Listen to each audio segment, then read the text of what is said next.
بسم اللہ الرحمن الرحیم۔ السلام علیکم۔ ایک عورت بنی اسرائیل میں رہتی تھی جو بہت بد کردار تھی۔ خدا نے اس کو حسن و جمال سے خوب نواز رکھا تھا اور وہ بد کردار بھی انتہا درجے کی تھی۔ پوری بستی کے ساتھ اس کے تعلقات تھے۔ وہ اتنی مالدار ہو گئی کہ اس نے اپنے لیے بڑا محل بنا لیا تھا اور ایک تخت بنوایا، اور وہ بن سور کر ملکہ کی طرح تخت پر بیٹھتی تھی، اور اس کے ساتھ غلط تعلق رکھنے والے پورے شہر کے امراء تھے۔ اس کی زندگی ایسی ہی گزر رہی تھی۔ ایک مرتبہ کیا ہوا کہ وہ اپنے گھر کا دروازہ کھول کر تخت پر بیٹھی تھی کہ قریب کسی اور بستی کا نوجوان تھا جو نیک تھا، عبادت گزار تھا۔ وہ ادھر سے گزرا اور گزرتے ہوئے اچانک جو اس کی نظر اٹھی تو اس عورت پر جا پڑی، اور اس عورت کی ایسی تصویر اس کے دل میں ایسی چھبی کہ وہ آگے تو چلا مگر اس کا دھیان ادھر ہی بھٹک گیا۔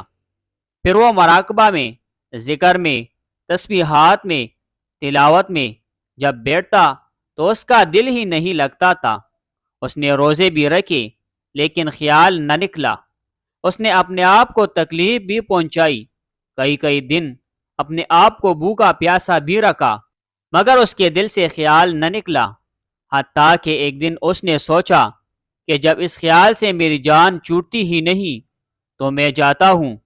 چنانچہ اس کے پاس جو تھوڑا بہت سامان تھا وہ اس نے بیچا، اور اس نے اتنے پیسے تیار کیے جتنے سے وہ بدکار عورت اپنے پاس آنے کی اجازت دیتی تھی۔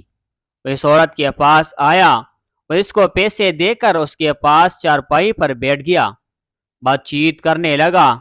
اچانک بات چیت کے دوران اس کے دل میں یہ خیال آیا کہ میں نے نیکوکاری کے اتنے سال گزارے ہیں، آج میرے اللہ مجھے اس غیر محرم کے ساتھ بیٹھے ہوئے بھی دیکھ رہے ہوں گے۔ بس یہ خیال دل میں آیا تو اللہ کا درد دل پر غالب آ گیا، اور نوجوان نے کانپنا شروع کر دیا۔ عورت اس سے پوچھتی ہے، تم کانپ کیوں رہے ہو؟ تمہارا چہرہ کیوں پیلا ہو گیا ہے؟ اس نے کہا کہ بس میری طبیعت ٹھیک نہیں۔ اس نے کہا کہ پھر تم جس مقصد کے لیے آئے ہو وہ مقصد پورا کرو اور جاؤ۔ اس نے کہا نہیں۔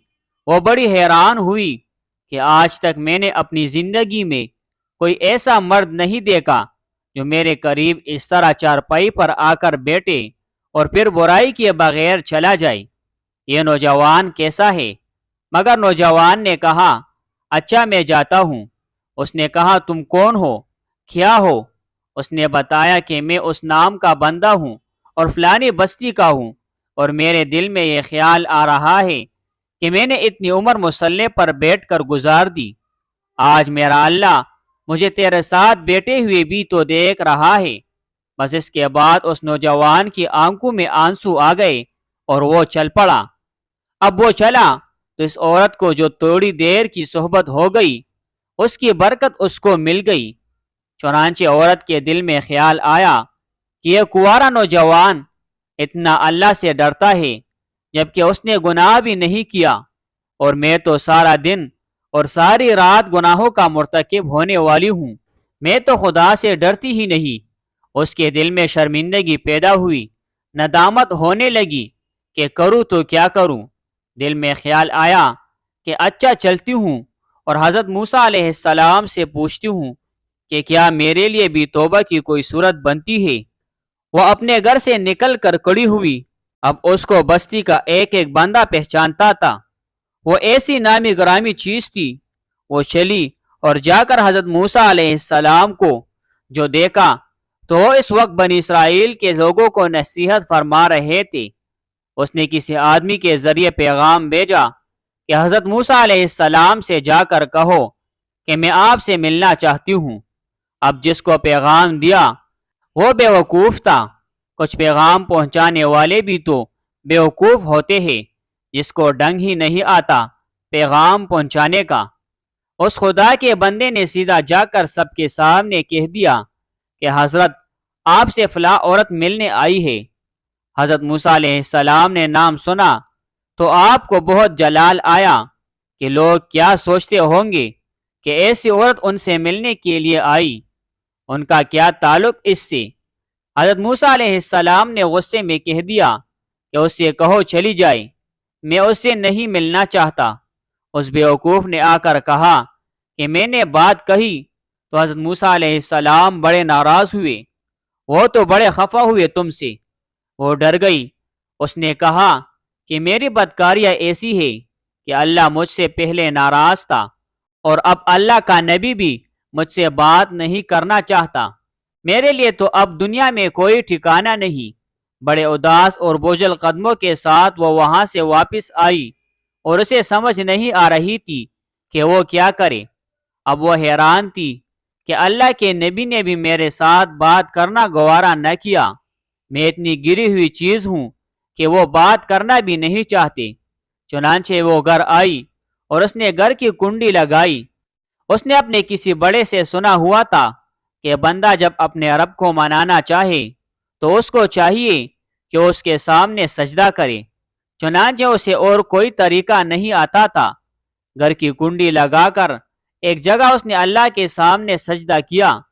میں تیرے سامنے جھک رہی ہوں خدا، میرا کوئی نہیں، اللہ تیرے سوا۔ اسے پوری دنیا میں اور کوئی نجات کا راستہ نظر نہیں آتا تھا۔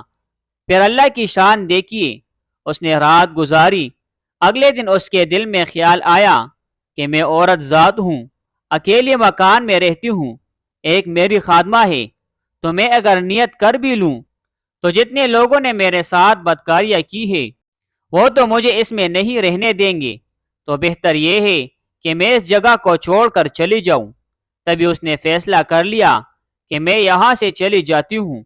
اس نے اپنے آپ کو ایک سادہ سے کپڑے میں لپیٹا تاکہ کوئی کپڑوں کو اور حسن جمال کو نہ دیکھے کہ یہ کون جا رہی ہے۔ پھر اس نے سوچا عورت ذات ہوں کہاں جاؤں؟